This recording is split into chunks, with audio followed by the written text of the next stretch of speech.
नमस्कार friends, Rajputana CBSE education hub channel पर मैं आपका हार्दिक स्वागत करता हूं। फ्रेंड्स, मेरा नाम पार्थ है और मैं एबीपीएस स्कूल केसरोल में 7th क्लास में पढ़ता हूं। फ्रेंड्स, मुझे पढ़ाई के साथ साथ पिस्तौल शूटिंग करने का भी शौक है। मैं भरूच राइफल एकेडमी में शूटिंग करता हूं, जिसके फाउंडर हैं श्री अजय पंचाल सर और मेरी कोच है मित्तल गोहिल मैडम, जिनकी कोचिंग के कारण आज मैं गुजरात टीम से नेशनल लेवल पर खेलता हूं और कई सारे मेडल जीत सका हूं। फ्रेंड्स, ये मेरी पिस्टल है स्टेयर ईवो 10। ये एक जर्मन वेपन है। फ्रेंड्स, वैज्ञानिकों के अनुसार हमारी जो पृथ्वी है वो लगभग 4.54 बिलियन ईयर्स पुरानी है और पृथ्वी पर हमारी जो हिंदू संस्कृति है वो विश्व की सबसे पुरानी और महान संस्कृति है और हमारी जो संस्कृत भाषा है वो विश्व की सबसे प्राचीन और उन्नत भाषा है। जब संसार के लोग खाने पीने का जुगाड़ ढूंढ रहे थे तब हमारी संस्कृति ने science, medical science, architecture, astronomy science, Pushpak विमान, वेद, पुराण, योग और यहाँ तक कि आधुनिक न्यूक्लियर वेपन के समान ब्रह्मास्त्र तक की खोज कर ली थी। हम सभी क्षेत्रों में बहुत डेवलप्ड थे। उस समय भारत सोने की चिड़िया कहलाया जाता था। आप फोटो में देख सकते हैं कि भारत की सीमाएं पहले कितनी विशाल थीं। विश्व भर से स्टूडेंट्स भारत में शिक्षा ग्रहण करने के लिए आते थे। इसी धन संपत्ति और वैभव से अट्रैक्ट होकर कई मुस्लिम और अन्य आक्रांताओं ने भारत पर बारंबार आक्रमण किए। भारत के अंतिम हिंदू राजा पृथ्वीराज चौहान, जिन्होंने मोहम्मद गौरी को 17 बार युद्ध में हराया था, परंतु 18वीं बार 1192 के युद्ध में मोहम्मद गौरी ने उन्हें छल से हरा दिया। उसके बाद मुस्लिम साम्राज्य की स्थापना हुई। मुस्लिमों ने भारत पर लगभग 700 साल तक राज किया। हमारी पुस्तकें, ग्रंथ, पुराण, आर्किटेक्चर, संस्कृति का नाश किया गया। आप कल्पना कर सकते हैं कि भारत की जो नालंदा विश्वविद्यालय थी, जिसे बख्तियार खिलजी ने आग लगाई थी, उसमें रखी पुस्तकें, वेद, पुराण, ग्रंथों की आग 4 महीने तक भभकती रही थी। सब कुछ जलकर राख हो गया था। हमारी रामायण लगभग 7000 साल पहले हुई थी, जिसके सटीक प्रमाण आज भी हैं। भारत और श्रीलंका के बीच में जो राम सेतु है उसे नासा ने भी सर्टिफाई कर दिया है। हमारी महाभारत लगभग 5000 साल पहले कुरुक्षेत्र की युद्ध भूमि में हुई थी, जहां भगवान श्री कृष्ण ने गीता का उपदेश दिया था। वहीं पर संजय ने अपनी दिव्य दृष्टि से सैकड़ों किलोमीटर दूर हस्तिनापुर में बैठे बैठे धृतराष्ट्र को आज के सैटेलाइट की तरह युद्ध की कहानी लाइव टेलीकास्ट सुनाई थी। उस युद्ध से कुरुक्षेत्र की मिट्टी आज भी युद्ध के रक्त से लाल है और आर्कियोलॉजिकल डिपार्टमेंट को वहाँ से आज भी युद्ध के अवशेष मिल रहे हैं। इसलिए मैं तो सरकार और एचआरडी मिनिस्टर से हम्बल रिक्वेस्ट करता हूँ कि हमारे गौरवपूर्ण इतिहास के सम्राट, ऋषि, वेद, पुराण, ग्रंथ, पुस्तक और भारत के प्राचीन वीर सपूतों को भी हमारे स्कूल के सिलेबस में यथायोग्य स्थान प्रदान की जाए। मुस्लिमों के बाद भारत पर अंग्रेज़ों ने भी 200 साल तक राज किया और लॉर्ड मैकाले ने भी भारत की हिस्ट्री को दबाया। जिस तरह में आक्रांताओं की हिस्ट्री पढ़ाई जाती है, उसी तरह हमारे शौर्यपूर्ण संस्कृति को भी हमारे स्कूल के सिलेबस में पढ़ाया जाए। अंत में 15 अगस्त 1947 को हमारे वीर सपूतों ने भारत को स्वतंत्रता दिलाई, परंतु मोहम्मद अली जिन्ना की मांग के कारण भारत और पाकिस्तान का विभाजन हुआ। लेकिन अब हमारा भारत फिर से विकसित हो रहा है और मुझे पूरा विश्वास है कि भारत एक बार फिर विश्व गुरु बनेगा और सोने की चिड़िया बनेगा। इसलिए भगवान श्री कृष्ण ने भी गीता में कहा है कि अभयम सत्व संशुद्धिर ज्ञान योग व्यवस्थिति दानम दमश्च यज्ञश्च स्वाध्यायस्तप आर्जवम अहिंसा सत्यम अक्रोधस त्याग शांतिरपैशुनम दया भूतेष्वलोलुत्वम मार्दवम ही रचापलम तेज क्षमा धृतिशौच अद्रोही नातिमान्यता भवंती संपदम देवी अभिजातोसी भारत। फ्रेंड्स, वीडियो ज़्यादा लंबा ना हो जाए इसलिए चलते हैं हमारे हिस्ट्री के चैप्टर नंबर 1 के टॉपिक पर। तो फ्रेंड्स, हमारा चैप्टर नंबर 1 है tracing changes through 1000 year. Friends, इस चैप्टर में हम पढ़ेंगे कि जो बहुत सारे चेंजेस हुए थे, वो चेंजेस क्या क्या थे वो हम इस चैप्टर में पढ़ेंगे। तो फ्रेंड्स, जो सबसे पहला चेंज हुआ था वो हुआ था मैप्स में। हमें आप पेज नंबर 1 पे एक मैप दिया हुआ है, जैसे कि आप देख सकते हैं। चलिए जो इसके नीचे पैराग्राफ है वो पढ़ते हैं। तो एक्चुअली में 2 मैप्स बनाए गए थे, मैप 1 एंड मैप 2। जो मैप 1 था वो बनाया गया था 1154 सीई में, एक अरब जियोग्राफर अल इद्रिसी ने ये मैप नंबर 1 बनाया था। ये जो मैप 1 और मैप 2 थे वो इंडियन सब कॉन्टिनेंट्स के बनाए गए थे। अब जो मैप नंबर 2 था वो इसके 600 ईयर्स बाद यानी कि 1720s में एक फ्रेंच कार्टोग्राफर ने बनाया था। अब हमें यहाँ पे एक वर्ड देखने को मिलता है, कार्टोग्राफर। तो कार्टोग्राफर का मतलब है a person who makes map. जो मैप बनाता हो वो कार्टोग्राफर कहलाता है। तो ये जो अगर हम अल इद्रिसी का मैप देखते हैं तो जो साउथ इंडिया है वो हमें मैप में नॉर्थ इंडिया में देखने को मिलता है। जैसे कि आप मैप में देख सकते हैं कि जो श्रीलंका है वो मैप के नॉर्थ में देखने को मिल रहा है, पर आज के टाइम में आपको पता होगा कि जो श्रीलंका है वो इंडिया के साउथ में है। जैसे कि आप मैप में देख सकते हैं कि जो श्रीलंका है वो मैप के नॉर्दर्न पार्ट में है। तो चलिए अब पेज नंबर 2 पे चलते हैं। और हाँ, एक सबसे जो मेन बात है वो है कि जो मैप 1 है उसमें जो प्लेसेस है वो अरेबिक में मार्क की गई थी। तो चलिए अब पेज नंबर 2 पे चलते हैं। तो अब आप देख सकते हैं कि ये मैप नंबर 2 है।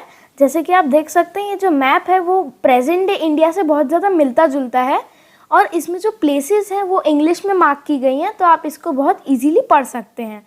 यह मैप नंबर 2 में कन्नौज जैसी प्लेसेस जो उत्तर प्रदेश में है उसको भी मार्क किया गया है, पर मैप में जो कन्नौज की स्पेलिंग है वो बिल्कुल अलग है।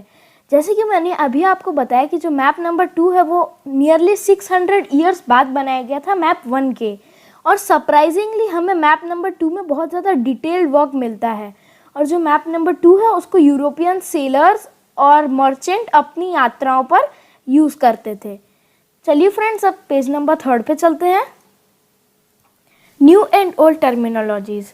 अब फ्रेंड्स टर्मिनोलॉजीज़ का मीनिंग होता है कि जब over the period of time, जब बहुत सारा टाइम व्यतीत हो जाता है, जब बहुत सारा टाइम पास हो जाता है, तो उसके बीच में जो चेंजेस हुए हैं, उसके बीच में जो टर्म चेंज हुए हैं उनको हम लोग टर्मिनोलॉजीज़ कहते हैं।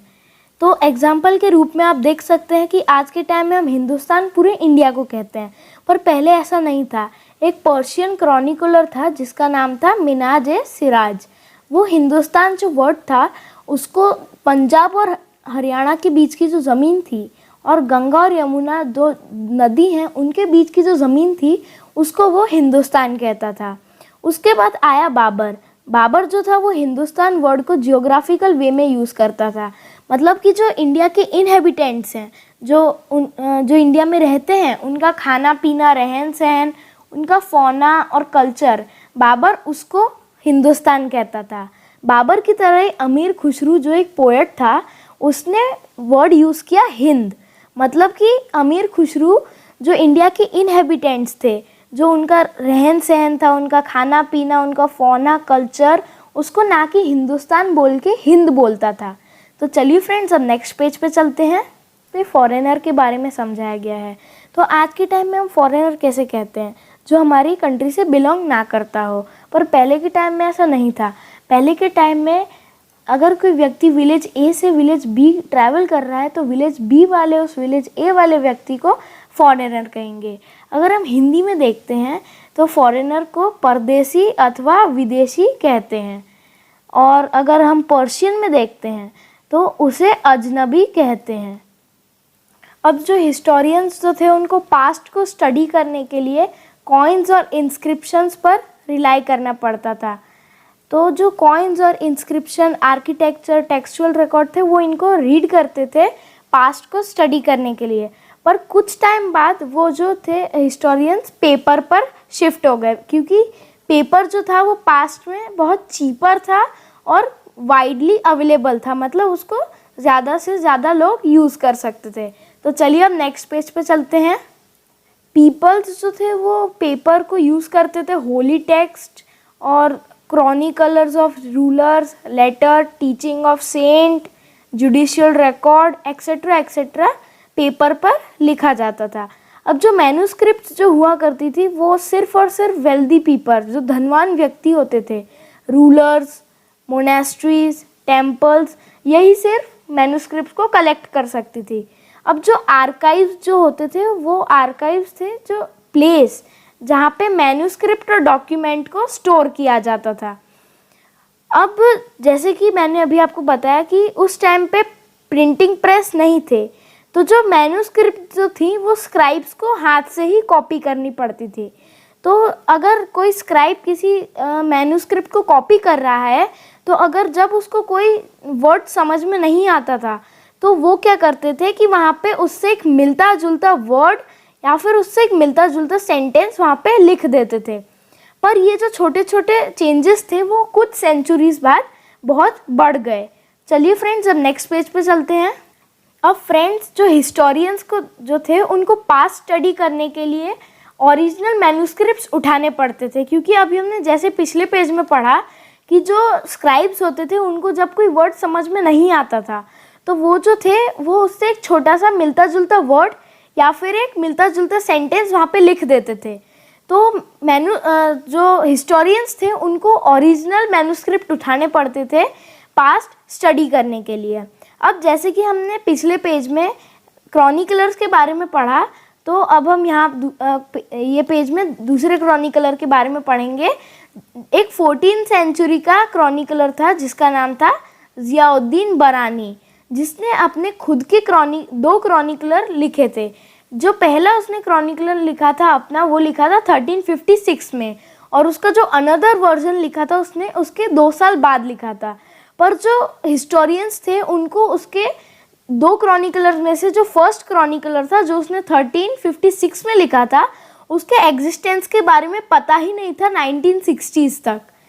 अब जो ये 700 से लेके 1750 के बीच का जो टाइम पीरियड की स्टडी थी, वो हिस्टोरियंस के लिए एक बहुत बड़ा चैलेंज था, क्योंकि जो ज़्यादा से ज़्यादा डेवलपमेंट हुए थे वो इसी टाइम पीरियड के बीच में हुए थे, और जो आक्रांताओं ने हमारी हिस्ट्री का नाश किया था, तो हिस्टोरियंस को उसको स्टडी करने के लिए जो ओरिजिनल एविडेंसेस हैं उनको उठाना पड़ता था। अब जो टेक्नोलॉजीज़ में चेंज आए थे वो आए थे, जैसे पर्शियन व्हील जो था वो अब इरिगेशन में आ गया था, जो वीविंग थी वो अब स्पिनिंग व्हील से होने लगी थी, और जो फायर आर्म्स थे, जो तोप वगैरह थे, उनका भी अब इनोवेशन हो गया था।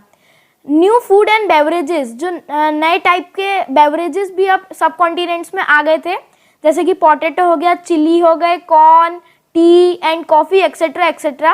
अब ये जितने भी इनोवेशंस हैं वो जो जब नए नए पीपल्स आए उनके आइडिया की वजह से ही ये जो नए नए इनोवेशंस हैं वो हो पाए।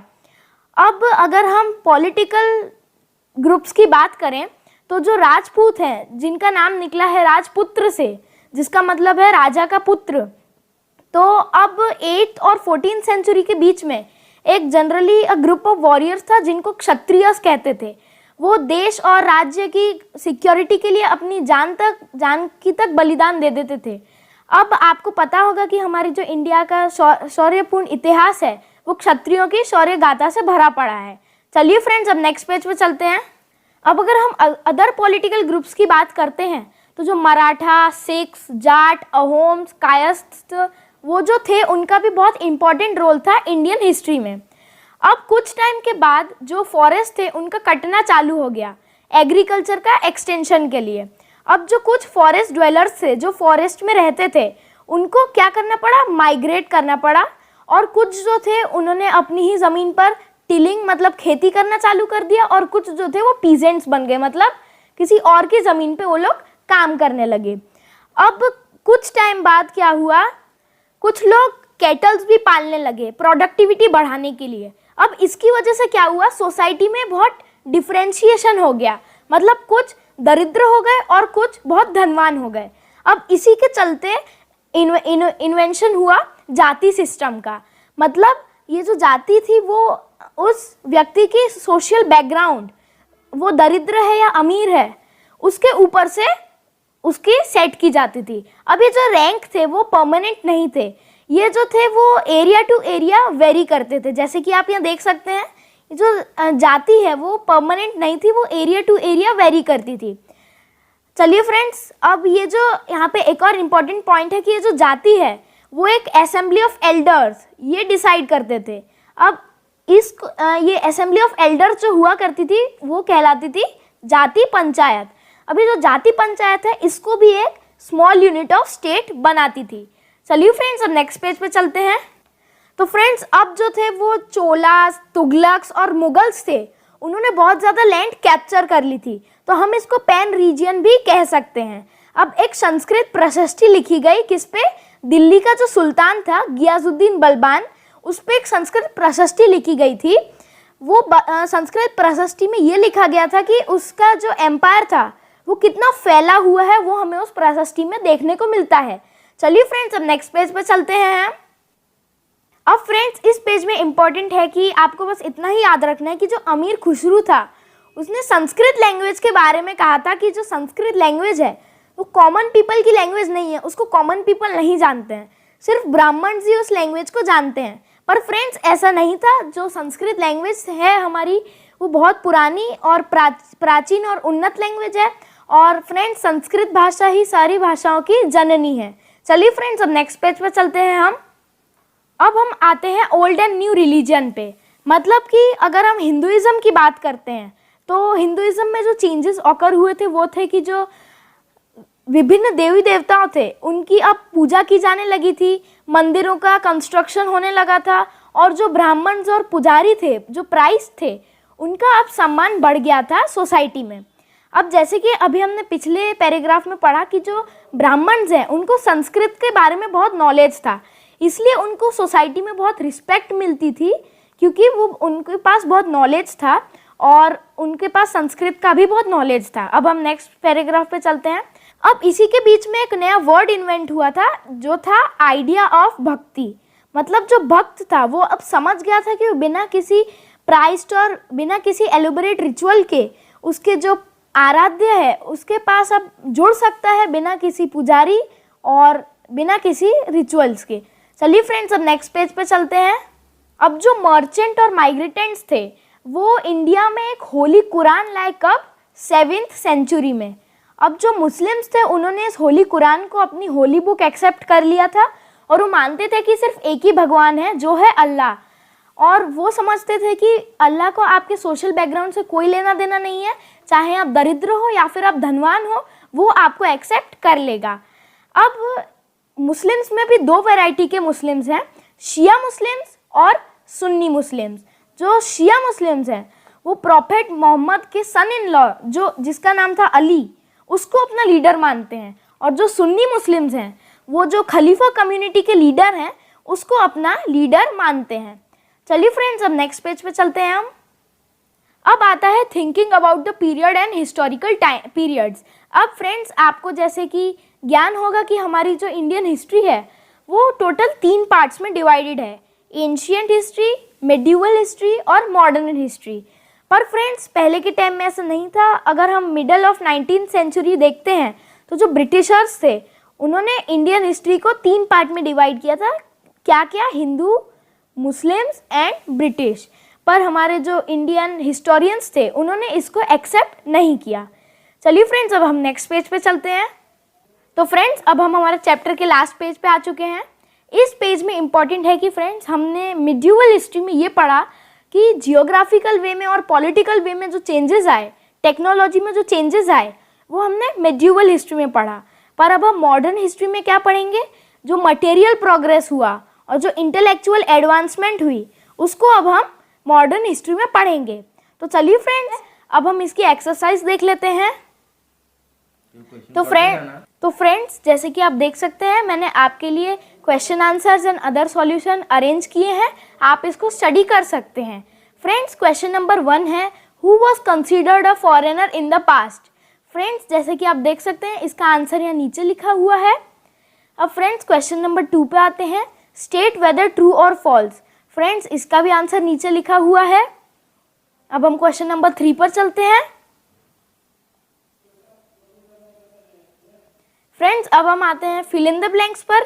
फ्रेंड्स, इसका भी आंसर आप नीचे देख सकते हैं। फ्रेंड्स, अब आप क्वेश्चन नंबर 4 भी देख सकते हैं, list some of the technology changes associate with this period. And friends, question number 5 है, what were some of the major religious development during this period. अब फ्रेंड्स, हम क्वेश्चन नंबर 6 पर चलते हैं। In what ways has the meaning of the term Hindustan changed over the centuries? Friends, आप इसका भी answer नीचे देख सकते हैं। अब फ्रेंड्स, हम क्वेश्चन नंबर 7 पर आते हैं, how are the affairs of jati regulated? Friends, इसका भी आंसर आप नीचे देख सकते हैं। फ्रेंड्स, अब हम क्वेश्चन नंबर 8 पर आते हैं। What does the term pan-region empire mean? Friends, इसका भी आंसर आप नीचे देख सकते हैं। क्वेश्चन नंबर 9 पर आते हैं। What are the difficulties historians face in using manuscripts? Friends, आप इसका भी आंसर नीचे देख सकते हैं। फ्रेंड्स, अब हम क्वेश्चन नंबर 10 पर चलते हैं। How do historians divide the past into period? Do they face any problem in doing so? Friends, इसका भी आंसर आप नीचे देख सकते हैं। तो फ्रेंड्स, इसी के साथ यहाँ पे हमारी एक्सरसाइज भी ख़त्म हो चुकी है। फ्रेंड्स, अगर आपको ये लिखनी है तो आप इसको पॉज करके लिख भी सकते हैं। फ्रेंड्स, पेंडुलम कोरोना का क्रिटिकल टाइम चल रहा है, इसलिए फ्रेंड्स सेफ रहें और पीपीईज का यूज़ करें, बार बार अपने हाथों को धोते रहें। And friends, precaution is better than cure. And friends, अगर आपको मेरा वीडियो पसंद आया है तो प्लीज़ वीडियो को लाइक करें, चैनल को सब्सक्राइब करें, और अगर आपको कोई भी डाउट है तो आप उसको कमेंट सेक्शन में ज़रूर लिखें। मैं पूरा ट्राई करूँगा कि मैं आपके क्वेश्चन का आंसर दे सकूँ। एंड अपने फ्रेंड्स को भी वीडियो शेयर करके सब्सक्राइब करवाएं और मेरा मोटिवेशन बढ़वाएं। फ्रेंड्स, मिलते हैं हमारे चैप्टर 2 के नेक्स्ट वीडियो में। तब तक के लिए बाय बाय फ्रेंड्स।